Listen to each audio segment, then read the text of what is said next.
Magandang araw mga kababayan. This is Dante Klink ang II, Chairperson of the Commission on Filipinos Overseas.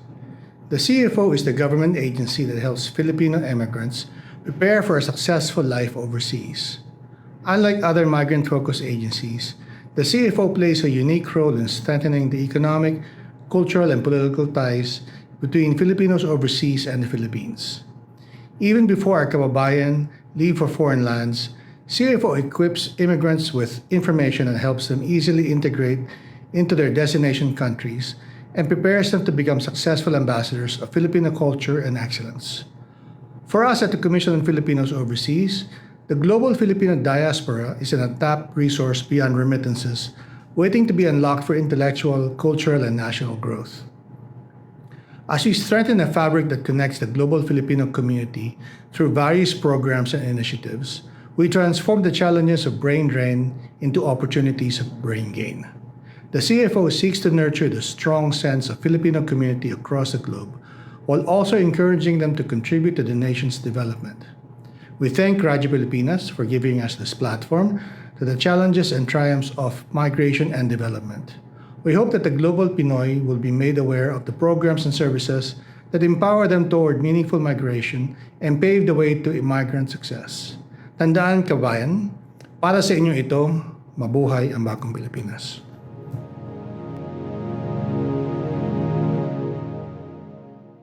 Narito na ang programang mag-uugnay sa mga Pilipinong naninirahan sa iba't ibang panig ng mundo. Serbisyong CFO sa Bagong Pilipinas. Serbisyong hatid ng Commission on Filipino Overseas at Radyo Pilipinas World Service. Ang programang magtatampok sa mga proyekto at serbisyo publiko upang mapalakas ang ugnayan ng milyong-milyong Pilipino sa kanilang bansang pinagmulan. Serbisyong CFO sa Bagong Pilipinas. Dito sa Radyo Pilipinas World Service. Tinig ng bayan, lakas ng katotohanan. Himpapawid na may layuning paglingkuran ang mamamayan. Sa bawat kwento may diwa ng serbisyo. Sa bawat balita may puso at panindigan. Ito ang Serbisyong CFO sa Bagong Pilipinas. Serbisyong CFO sa Bagong Pilipinas. Dito sa Radyo Pilipinas World Service. Maulan na araw, Luzon, Visayas at Mindanao. maulan na araw sa lahat ng Pilipino saan mang panig ng mundo. Ayan, ito ang tambalang JK Magracia at RK Peralta. Kayo po ay nakikinig sa serbisyong CFO sa Bagong Pilipinas, handog po ng Commission on Filipinos Overseas at ng Radyo Pilipinas World Service. Ngayon ay Martes, ika-23 ng Setyembre, taong kasalukuyan. Magtungo po tayo sa mga balita na may kilalaman sa ating mga overseas Pinoys. Nandito na ang mga mahahalagang balita at anunsyo mula sa Commission on Filipinos Overseas. Balitang CFO. Balitang CFO. Dito lamang sa Radyo Pilipinas World Service. CFO highlights mandates and projects in Baguio meeting. CFO warns public against fake online agents. Study shows online relationships drive marriage migration. Baguio City to host 2025 Migrant Fair this September. Nandito na ang mga mahahalagang balita at anunsyo mula sa Commission on Filipinos Overseas. Balitang CFO. Balitang CFO. Dito lamang sa Radyo Pilipinas World Service. The Commission on Filipinos Overseas, through its Baguio Extension Office, took center stage in the third quarter joint interagency regional meeting attended by the Regional Subcommittee for the Welfare of Children, the Regional Juvenile Justice Welfare Committee, and the Regional Committee Against Trafficking and Violence Against Women and Children. Held at the H100 Eco Lodge in Baguio City, CFO Emigrant Services Officer Gray Panganiban Mayrong presented the mandate of the Commission and highlighted its current projects and initiatives. Special attention was given to Commission's campaigns against trafficking in persons, including webinars and community education programs that inform Filipinos of the risks of exploitation and the support services available to them. The session also stressed the importance of collaboration among agencies in safeguarding the rights and welfare of migrants and their families. In other news, the Commission on Filipinos Overseas reminds the public to be vigilant against individuals or pages pretending to be authorized agents of the Commission. The agency clarified that the registration with the CFO and the setting of appointments are entirely free of charge and that no private agent or online group is recognized to perform these functions. The warning comes after reports of migrants being deceived by fake agents who ask for fees in exchange for appointment slots. The CFO urges all clients to transact only through official channels, either via legitimate government offices or the official CFO website at www.cfo.gov.ph. The Commission hopes this reminder will prevent more migrants from falling victim to fraud while ensuring that all transactions remain safe, free, and accessible to everyone. On the other hand, a recent look at migration trends reveals how technology has changed the way Filipinos find love across borders. Over 57,000 Filipino marriage migrants in the last decade met their foreign spouses through the digital platforms such as social media, dating apps, and other online channels. But love is not limited to virtual world. More than 41,500 Filipinos were introduced to their partners through friends or family connections, and about 25,000 met through their workplaces. The most common destinations for these marriage migrants are the United States, Canada, Australia, and the United Kingdom, countries with large Filipino communities and English as a primary language. The study also includes couples involving former Filipinos who have acquired foreign or dual citizenship. These figures show how global networks, language access, and digital tools are shaping modern love stories and migration patterns for Filipinos. In other news, the city of Baguio is preparing to welcome migrants, overseas Filipino workers, and their families for the 2025 Month of Overseas Filipinos Migrant Fair. The event is scheduled for September 30 at the Baguio Convention and Cultural Center from 8 a.m. to 4 in the afternoon. Participants can expect a full day of activities and free services including a job fair, trade fair, and free medical checkups. Government agencies such as OWA, SSS, Pag-ibig, PhilHealth, DFA, DMW, and the Commission on Filipinos Overseas will be present to offer consultations and registration services. There will also be raffles, giveaways, and plenty of opportunities to connect with migrant-serving organizations. The fair is open to OFWs, returning migrants, and their families, providing them a chance to access support, build connection, and celebrate the contributions of Filipinos abroad. This event is organized by the Interagency Committee on the Celebration of the Month of Overseas Filipinos, together with the City of Government of Baguio and OWA Cordillera Administrative Region. Alamin ang mga serbisyong inihahatid ng Commission on Filipinos Overseas. Serbisyong CFO. Dito lamang sa Radyo Pilipinas World Service. Ngayong araw, kasama natin si Ginoong Manuel Sanchez upang talakayin ang edukasyon sa Pilipinas at paano nakatutulong ang mga overseas Filipinos sa pagpapalakas nito. Sa ating mga viewers and listeners, iniimbitahan po namin magpadala kayo ng mga katanungan sa pamamagitan ng pagkomento sa ating Facebook Live. At babasahin po namin ito mamaya lamang. Tayo po ay kasulukuyang napapanood sa official Facebook pages ng Radyo Pilipinas World Service at ng Commission on Filipinos Overseas. Ayan, upang bigyan tayo ng mas malinaw na paliwanag kung ano nga ba ang mga hakbangin ng mga overseas Filipinos sa edukasyon at sa pagpapalakas nito, kasama natin ngayong umaga ang ating espesyal na panauhin. Let's welcome Mr. Manuel Sanchez, founder ng Balay Victoria Scholarship Program. Magandang umaga po at welcome sa serbisyong CFO sa Bagong Pilipinas. Napakaaga dyan, Sir Manuel. Hello po. Okay, magandang umaga po, Sir RK at sa iyong kasama. Ako po ay lubos na nagpapasalamat sa pagbibigay niyo sa akin ng opportunity na mag-guest sa inyong programa. Sir, unang-una po, magandang umaga po ulit at welcome po. Yes, opo. Opo. So ano po sir, bago po siguro tayo magsimula, maganda po siguro sir, magpakilala po muna kayo sa aming mga tagapanood at tagapakinig. At syempre, ipakilala nyo na rin po ang Balay Victoria Scholarship Program okay po na inyo pong pinangunahan. Okay, maraming salamat po. Ako nga po pala si Manuel Sanchez mula sa Pandan, Catanduanes. Ako po ang founder ng Balay Victoria Scholarship Program. Nung magbakasyon po ako ng aming probinsya, ay nakita ko po na mayaman po sa pangarap ang aking bayan pero kulang sa resources. So,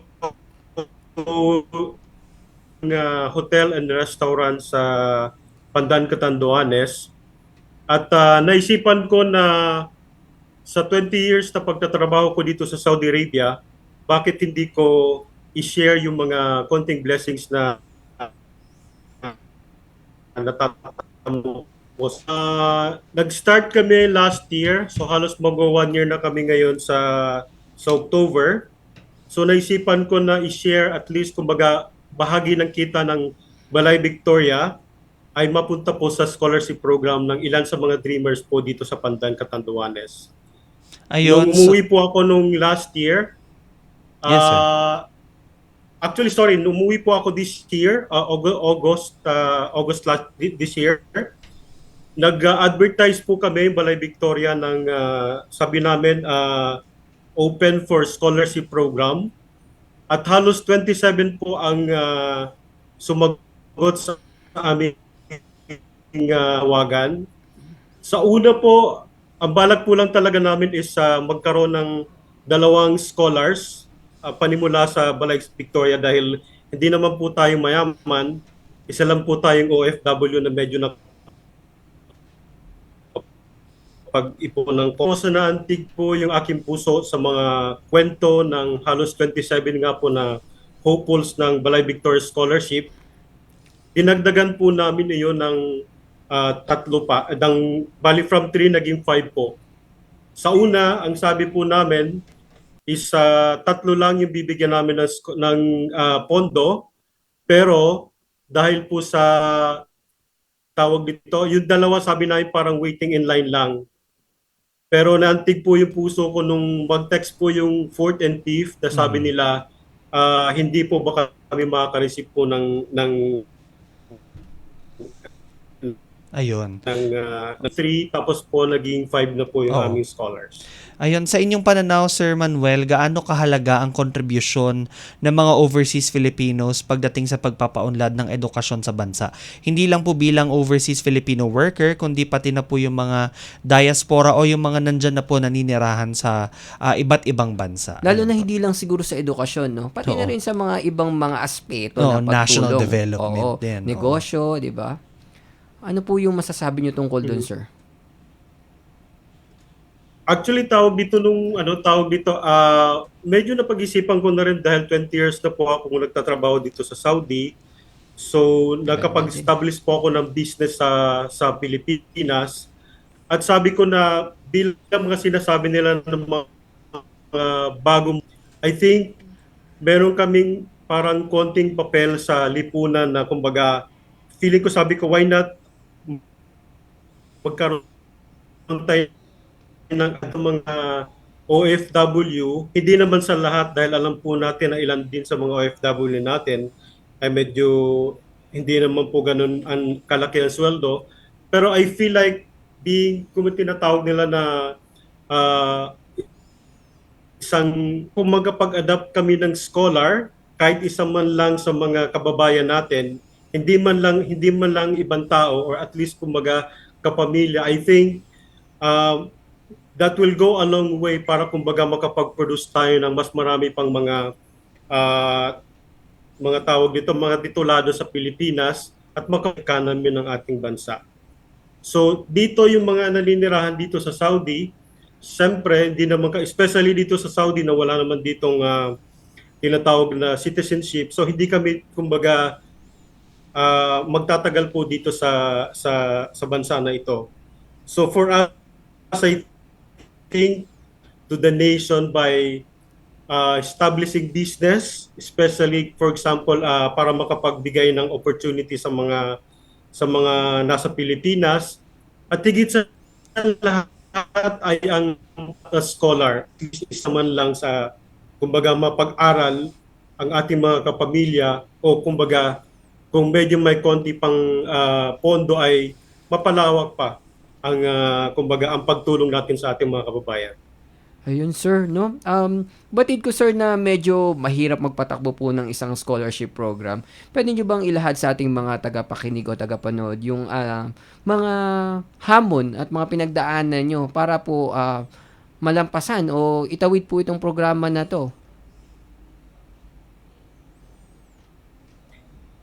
Actually, yung scholarship ng Balay Victoria is like self-reliant po yung Balay Victoria Scholarship Program dahil yung amin pong nagagaling po talaga sa aking bulsa.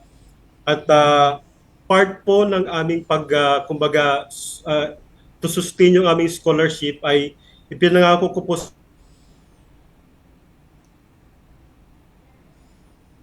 pupunta po sa scholarship program namin.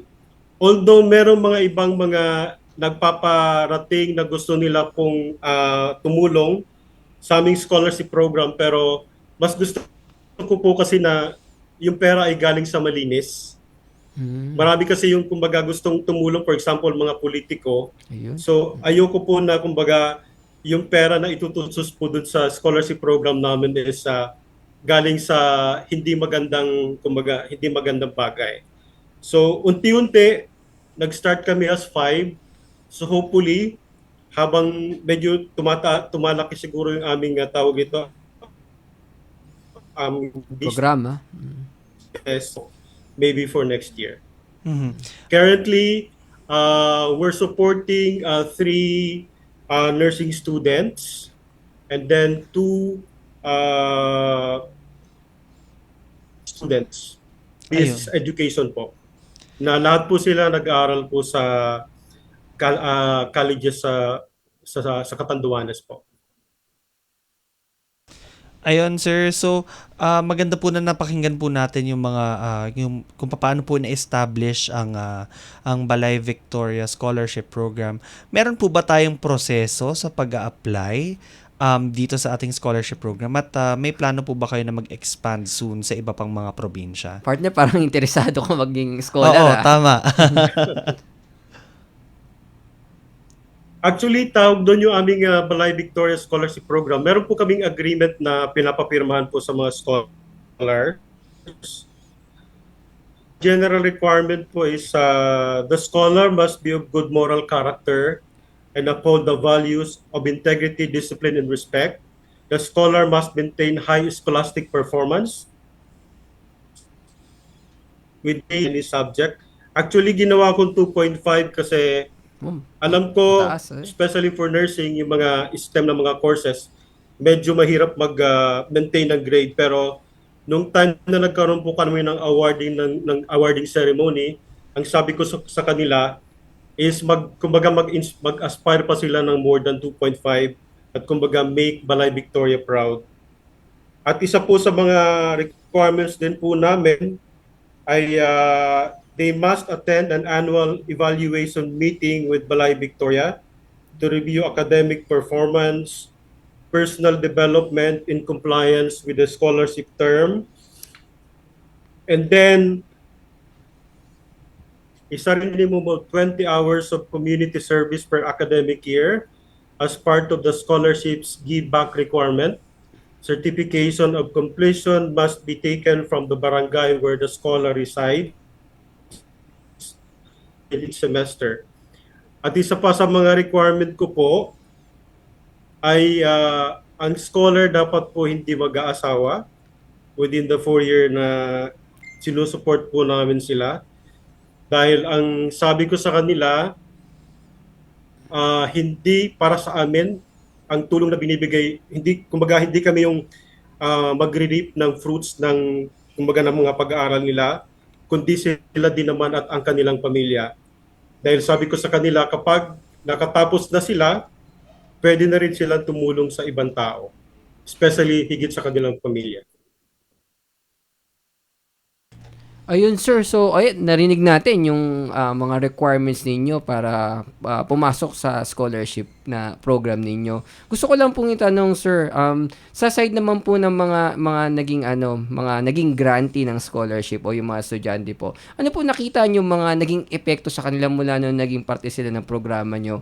Batid ko na nagkakaroon kayo ng evaluation kasi, so nakikita ninyo yung nagiging performance nila. Ano po yung mga napansin at observation nyo po base po sa performance po nila sa programa nyo po?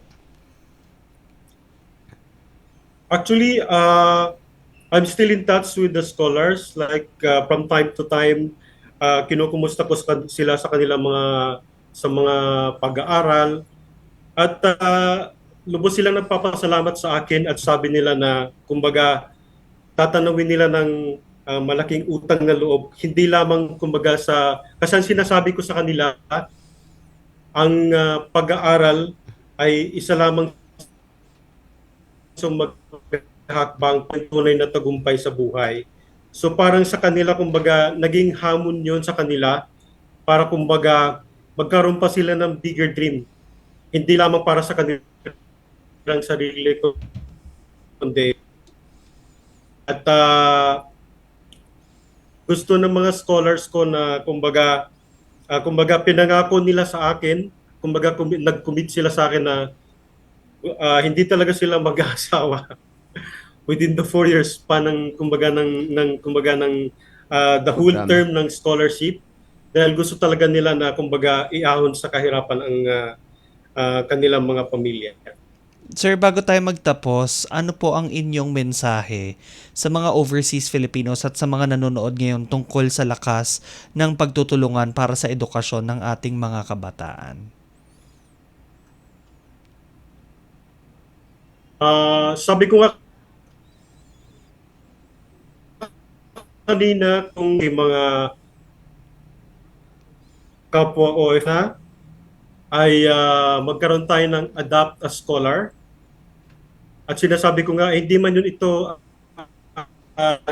scholar family, at least scholar within the family. Kasi I think mas magiging maganda kung magkaroon tayo ng one family, one scholar. Sir, napakaganda ng intention tsaka yung programa nyo mismo eh. Gusto ko lang itanong kung meron ba kayong mga balak na makipag-partnership o makipag-ugnayan sa ating mga government offices. Kasi tulad dito, Sir Manuel, sa Commission on Filipinos Overseas, meron kaming mga programa na kinokonekta po namin ng overseas Filipinos direkta po sa mga beneficiaries tulad ng iba't ibang mga probinsya dito sa Pilipinas. Ang tawag po sa programang ito ay Lingkod sa Kapwa Pilipino Program o Lingkapil. I think I would be happy kung kumbaga aming scholarship program para mas mapalago pa. Kasi lately lang, kumbaga yung pinost ko kahapon yung scholarship program na interviewin nyo nga po ako. Marami po sa akin, nag-message na sana, sabi nila, masama naman daw yung anak nila sa scholarship program. At sabi ko sa kanila, tingnan po natin pag kung kaya po natin at magkaroon po tayo ng mga sponsor na medyo tinatawag natin ng mga clean sponsors, pwede po tayo mag-expand sa ating scholarship program. And hopefully, kung meron po mag-tie up na government agency, kagaya ng CFO, welcome po.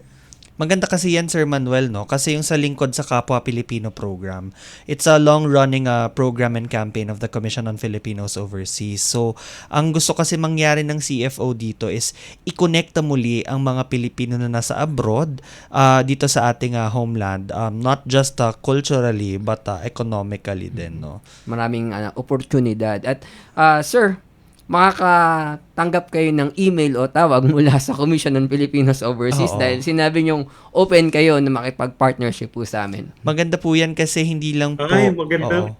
Hindi lang po tayo dito magfo-focus sa iisang area. Pwede pa po tayo magkaroon ng networks with other people para po mas lumawak po ang Yes. programa ng Balay Victoria Scholarship Program. Ayun sir, so may mga pumapasok na kasi na tanong No mula problem. dito sa Facebook Live natin. Ang unang tanong po ay nanggaling po kay Jason Gales. May plano po ba ang inyong scholarship program na palawakin pa sa ibang lugar o rehiyon upang mas maraming estudyante ang makinabang sa inyong proyekto? Sakto ang tanong. Ayun, so Interesado eh. oo. Yes, actually interesado po ako na na medyo palawakin kasi kaya kumbaga nakabase lang talaga siya sa Pandan Catanduanes. And as you can see, marami pong mga bayan po sa Catanduanes na nangangailangan po talaga ng suporta, especially yung mga dreamers po ng isla. Tinatawag po siyang Happy Island, pero kumbaga sa sobrang yaman ng isla sa pangarap, kulang na kulang po talaga ang suporta. At kung meron pa po ng mga agency ng government na magtutulong at makikipag-alyansa po sa Balay Victoria para po mapalawak po ang aming scholarship program, kami po ay lubos na nagagalak at dan na nakikinig or kumbaga nanonood ng live na ito ng CFO. Umasa po kayo na sana magkaroon po ng suporta po ng mga government para po mapalawak ang ating scholarship program. Ayun. Sir, isa pa pong katanungan mula sa ating Facebook listener or audience, no? Mula kay Bianca Carillo. Paano po nakakasiguro ang Balay Victoria na ang mga scholar na napili ay hindi lamang nangangailangan kundi talagang determinado ring tapusin ang kanilang pag-aaral? Yun, magandang tanong din. Okay, actually, tawag dito, as I mentioned earlier, I'm still in touch with the scholars. So, every now and then, mini-message ko sila kasi ang amin pong scholarship program po is every month po nakaka-receive po. Every time po na magsisend po ako ng GCash para po sa kanilang monthly allowances. Kinukumusta ko po sila. And then I make sure that kumbaga mag-excel sa kanilang kinukuhang kurso at lagi nilang isipin hindi lamang ang kanilang sarili kundi ang pangarap nila para sa kanilang pamilya. Ayun. Napakagandang programa nito. Sir, siguro ano lang po, bago po tayo magtapos, baka may mga mensahe po kayo sa mga ating mga tagapanood at tagapakinig. Sa mga kababayan ko po dyan sa Pandan Catanduanes, hindi man po tayo mayaman, umasa po kayo na sa abot ng aking makakaya ay itataguyod po natin ang ating Balay Victoria. Nangako ko po sa inyo na parte ng kita ng Balay Victoria ay mapupunta po sa scholarship program para po kumbaga mas marami pa po tayong matulungan. Alam ko na sa tawag ito sa pangarap ninyo na makapagtapos ng pag-aaral ay ang may angat ang buhay ng inyong mga pamilya dahil sa 27 na hopefuls na aking na-interview, halos lahat ng istorya nila ay ako po'y napaluha dahil sa sobrang hirap talaga ng buhay. So nung nagkaroon na po kami ng awarding, 5 lang po ang napili namin. Really kumbaga nadurog yung puso ko na sabi nung iba talaga na sana po meron pang next time. And hopefully, sa tulong po ng CFO, ay madagdagan pa po ang ating scholarship. Ayun. Maraming salamat. Maraming salamat po Mr. Manuel Sanchez sa pagbabahagi ng inyong oras at inspirasyon para sa lahat ng nanonood ngayon. Ayun, talagang pinatunayan nyo lang, Sir Manuel, yung halaga ng diaspora sa pagpapatibay ng edukasyon dito sa bansa at siyempre sa pag-contribute pa sa ikabubuti ng ating inang bayan. Maraming salamat po ulit at siyempre nagpapasalamat na rin po kami ngayon sa aming mga tagapanood, tagapakinig sa ating mga Facebook live pages po. Alamin ang mga serbisyong inihahatid ng Commission on Filipinos Overseas. Serbisyong CFO. Dito lamang sa Radyo Pilipinas World Service.